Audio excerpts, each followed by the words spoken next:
జై శ్రీరామ్. భారత్ మాతాకి జై.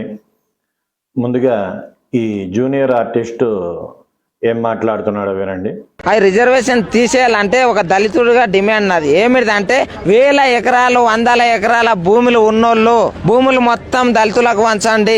బీసీలు కూడా భూములు లేనోళ్ళే ఉండరు, ఎస్సీలు కూడా భూములు లేనోళ్ళు ఉండరు. ఆ భూములంతా సమానంగా వంచి తోకలు ఉంటాయి కొన్ని పేర్ల ముందల కులాలయి అవన్నీ తీసి పడేసి అందరు సమానం అని పెట్టండి. గప్పుడు రిజర్వేషన్స్ మొత్తం బీకేయండి. నేను కూడా ఒప్పుకుంటా. విన్నారు కదా, రిజర్వేషన్లు తీసేయాలి అంటే వీడు కొన్ని డిమాండ్స్ చెప్తున్నాడు. ఏంటి అంటే వేల ఎకరాలు ఉన్నాయంట, వాటన్నిటినీ కూడా పంచేసేయాలంట. ఈ వెధవకి తెలియంది ఏంటంటే 1973లోనే భూ పరిమితి చట్టం అనేది ఒకటి వచ్చి ఎవరెవరికి ఎంతవరకు భూమి ఉండాలి, ఏ రకం భూమి అయితే ఎంత ఉండాలి, ఎన్ని పంటలు వచ్చే భూమి అయితే ఎంత ఉండాలి, ఇలా చట్టం చేసి దాదాపుగా అందరి దగ్గర నుంచి భూములు లాక్కోవటం అయిపోయింది. ఆ భూముల్ని పేదల పేరుతో క్రిస్టియన్లకి, ఎస్సీలకి, ముస్లింలకి రకరకాలుగా పంచడం కూడా అయిపోయింది దాదాపుగా.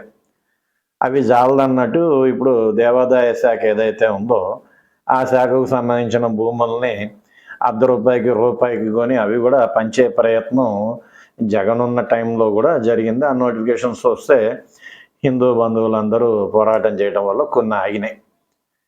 అలాగే ఈ దేవాదాయ శాఖకు సంబంధించిన భూములు, ప్రభుత్వ భూములు ఎక్కడెక్కడైతే ఉన్నాయో ఈ కమ్యూనిస్టు ఎర్రబిడ్డలు ఉన్నారు కదా, వాళ్ళు వచ్చేసి దాన్ని ముక్కలుగా ఆక్రమించేసి ఫ్లాట్లు వేసి ₹1 పావలాకి అమ్మి అక్కడే ఒక కమ్యూనిస్టు భవనాన్ని కట్టుకొని అమ్మిన కొన్న వాళ్ళు కమిషన్లు తీసుకుంటూ ఆ తర్వాత వాటిని మెల్లగా రాజకీయ నాయకుల ఒత్తిడితో బీఫారాలు ఇప్పించుకుని అట్లా చేశారు.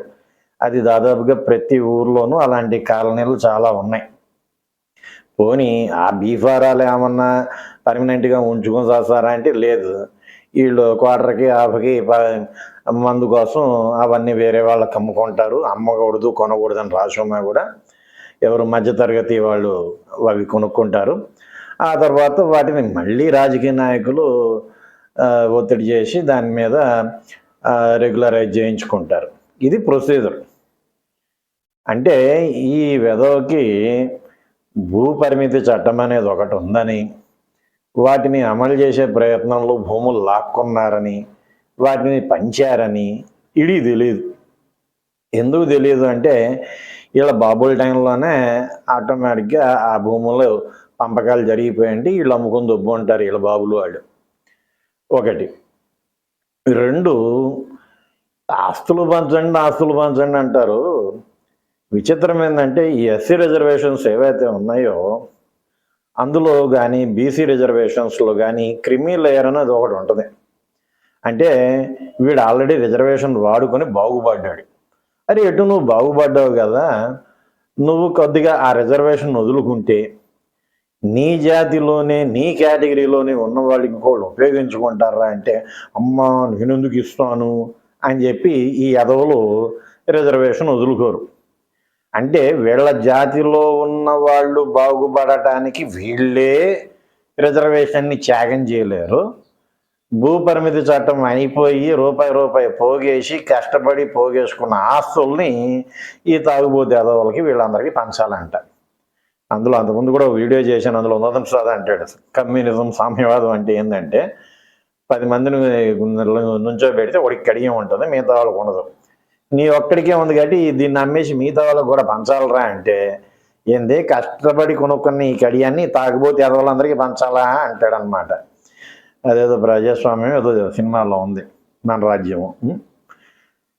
అది సంగతి. ఇంకొకటి క్రిమీ లేయర్ అయిపోతే ఎస్సీ రిజర్వేషన్ విభజన లేదు వర్గీకరణ.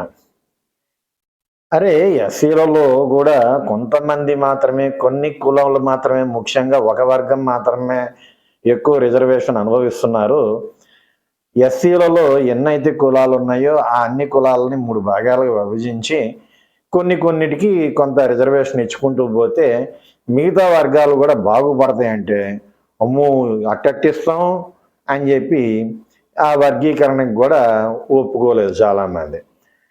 అంటే వీళ్ళు కూడా ఒక కులం వాళ్ళే బాగుపడాలనే ఆలోచనే తప్ప, అరే ఎస్సీలలో మిగతా కులాల వాళ్ళు ఉన్నారు, అందులో వాళ్ళ రిజర్వేషన్ వాళ్ళు అడుగుతున్నారు.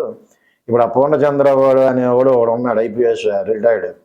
ఆడేమంటున్నాడు, మేమెంతో మాకంత, అంటే మేము ఎంతమంది జనాభా ఉంటే అన్ని ఎమ్మెల్యే సీట్లు ఎంపీ సీట్లు కావాలంటున్నాడు. మరి ఇక్కడ ఎస్సీ రిజర్వేషన్ విభజనలో మేమెంతో మాకంత అనే మాట మాట్లాడడం ఎందుకు? ఆ ఎస్సీ రిజర్వేషన్ ఎస్సీ కులాలు ఎవరైతే ఉన్నారో ఏ కులంలో ఎంతమంది అయితే ఉన్నారో అంత విభాగములు చేయాల్సి వస్తుందని అలా ఇది ఉంటుంది. కాబట్టి ఆ మాట మడుకు ఇక్కడ ఎస్సీ వర్గీకరణలో మడుకు మేమెంతో మాకంత అనే మాట రాదు. ఎన్నికలు వాటిల్లో మేమెంతో మాకంత, మేము ఎంతమంది ఉన్నాం కాబట్టి ఎన్ని సీట్లు కావాలి, విరోధులు ఎంతమంది ఉన్నారు కాబట్టి వాళ్ళకి తక్కువ ఇవ్వాలి, ఇవన్నీ చెబుతూ ఉంటారు. అది సంగతి. ఒకటి క్రిమినల్ అదే భూ పంపకం, 2 రిజర్వేషన్ వదులుకోవడం, 3 తోకలంట. తోకలేంటి? ఒకప్పుడు చేసే వృత్తిని బట్టి ఇదిగో ఇతను శర్మ, ఇతను శాస్త్రి, ఇతను గుళ్ళో పూజారి కాబట్టి ఈ పేరు ఉంది, ఇతను వైశ్య అంటే వ్యాపారం చేసేవాడు కాబట్టి ఓకే, యాదవుడు ఇతను పశువుల్ని మేపుకునేవాళ్ళు, రెడ్డి అనేది రెట్టడి అనేది దాని నుంచి వచ్చిందని పన్నులు వసూలు చేసేవాళ్ళని చాలామంది చరిత్రకారులు చెబుతున్నారు. చౌదరి అంటే చౌత్ అంటే 1/4 ట్యాక్స్ వసూలు చేసేవాళ్ళని వాళ్ళు చెబుతున్నారు. అంటే చేసే వృత్తిని బట్టి ఇప్పుడు డాక్టరు, ఇంజనీరు, టీచరు అని ఎట్లా పిలుస్తున్నారో అప్పుడు కూడా అలా పిలిచారు. సరే, ఒకప్పుడు చేసే వృత్తిని బట్టి పిలిచారు, ఇప్పుడు ఏంటంటే పుట్టుకను బట్టి పిలుచుకుంటున్నారు. ఓకే, వాడు ఆ కులం నుంచి వచ్చామని చెప్పుకోవడానికి నామోషియం బట్టల్లా గర్వపడుతున్నాడు, చెప్పుకుంటున్నాడు. మీకు నామోషియా? మీ పుట్టుక గురించి ఏమన్నా నామోషియా? మీరు పుట్టిన కులం గురించి ఏమన్నా నామోషియా? ఆ కులం పేరు చెబితే నేను చిన్నవాడిని, తక్కువగా వాడిని అని చెప్పి మీకేమైనా అభిప్రాయం ఉందా? ఆత్మన్యూనతా భావం అంటారు దాన్నే. అరే, ఏ కులం అయితే ఏమైంది, అన్ని కులాలు సమానమే అనే భావంతో ఉండాలి తప్ప ఆ కులం పేరు పెట్టుకోకూడదు, ఈ కులం పేరు పెట్టుకోకూడదు. చివరికి పేరు కూడా ఏది పెట్టుకోవాలి ఈడే చూతాడు కొన్నాళ్ళు పోతే. అది సంగతి. ఇలాంటి జూనియర్ ఆర్టిస్టులు అందరూ వచ్చి మాట్లాడితే ఈ భూముల్ని పంచాలి. ఎన్నిసార్లు పంచుతారా నాయన? సంపాదించుకోవడం చేత కాదు, దాచిపెట్టుకోవడం చేత కాదు కూడా ఈ మాట మాట్లాడతాడు. పైగా ఒక వర్గం వాళ్ళు మొత్తం పేదలే ఉంటారు, ఒక వర్గం వాళ్ళు మొత్తం ధనికులే ఉంటారని ఎవడు చెప్పాడు? ఈ అరమెదరగాళ్ళకి రిజర్వేషన్లు కులం ప్రకారం తీసేయమంటున్నారే తప్ప ఆర్థిక అంశాల పరంగా కాదు. పేదవాళ్ళకి ఎటు రిజర్వేషన్ ఇస్తారు, వాళ్ళ రిజర్వేషన్ ఏం పోదు, వెనకబడ్డ వాళ్ళకి రిజర్వేషన్ ఇస్తారు. కానీ నువ్వు వెనకబడ్డావు అనే దానికి ఆధారం ఏంది?